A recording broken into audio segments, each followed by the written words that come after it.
Chers internautes, je vous salue avec beaucoup d'amour, de respect et de considération. Depuis quelque temps, j'ai trouvé nécessaire d'apporter une contribution à la construction du leadership en Afrique. Nos hommes d'État ont besoin de nous.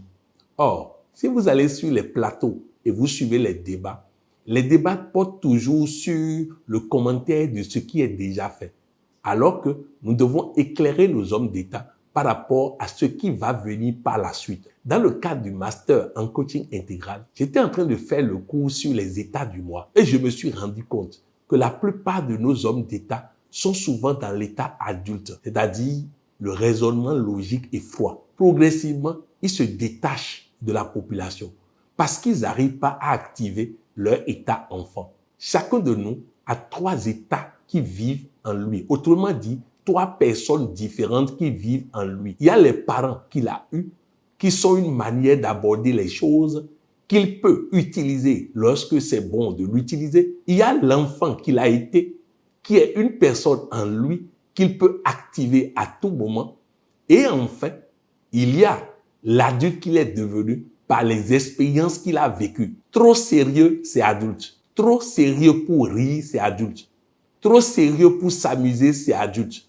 Résultat, nous avons beaucoup de chefs d'État qui ne savent pas rire. Nous avons beaucoup de chefs d'État qui ne savent pas s'amuser. Nous avons beaucoup de chefs d'État qui ne savent pas s'épanouir. Dans un pays de l'Amérique latine, l'économie stagnait. Ça ne marchait plus. À un moment donné, il a été demandé à un coach spécialiste de venir voir pourquoi l'économie, malgré toutes les propositions des économistes, ne marchait plus. Après une observation attentive de la population, il a démontré que l'économie ne marchait plus simplement parce que le peuple est devenu trop sérieux. Le peuple est devenu trop sérieux. Alors, on lui demande quelle est la solution. Il dit, pendant 1 mois, nous allons mettre la musique au feu rouge et les policiers seront en train de danser quand la population va passer. Ça va les amuser. Le peuple va rire. Et après avoir ri pendant 1 mois, l'économie va décoller. Et c'est ce qui s'est passé. Dites-moi, vous avez l'habitude de voir nos chefs d'État s'amuser? Vous avez l'habitude de voir nos dirigeants s'amuser? Non, tout le temps sérieux. Or, quand on est tout le temps sérieux, on n'a plus des idées.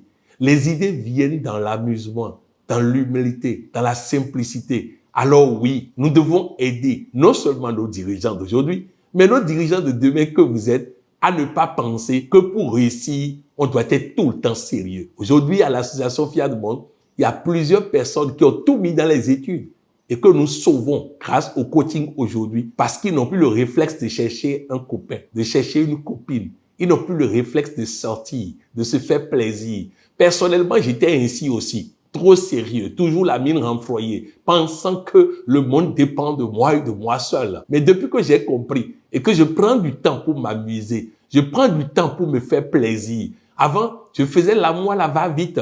Aujourd'hui, je prends le temps de faire l'amour. Oui, nos chefs d'État ne prennent pas le temps de faire l'amour. Tout ça là, il faut aider nos hommes d'État à comprendre que s'amuser fait partie de la vie et s'amuser permet aussi de réussir et d'avoir de bonnes idées. Mes chers amis, nous devons développer l'état enfant, activer l'enfant que nous avons été, nous amuser comme l'enfant que nous avons été. C'est comme ça que nous aurons de l'énergie dans notre état adulte pour avoir les bonnes idées. Voilà ce que je voulais partager avec vous. Vous demandez, en tant que chef de famille, de faire pareil. Amusez-vous un peu. Amusez-vous un peu et devant les enfants, il n'y a pas de gêne à s'amuser. Amusez-vous. Amusez-vous avec votre femme. Embrassez votre femme devant les enfants. Amusez-vous à vous faire des câlins, à faire des jeux devant les enfants. Tout cela les amène à voir que oui, il y a le sérieux, mais il y a aussi le plaisir et que les deux ensemble permettent à une personne de s'épanouir, de réussir. Voilà ce que je voulais partager avec vous. Je ne sais pas ce que vous allez en faire, mais j'avais jugé bon de vous dire ça. Amusez-vous un peu, car ça aussi, ça fait partie de la vie. C'était Coach Pouillon. À très bientôt.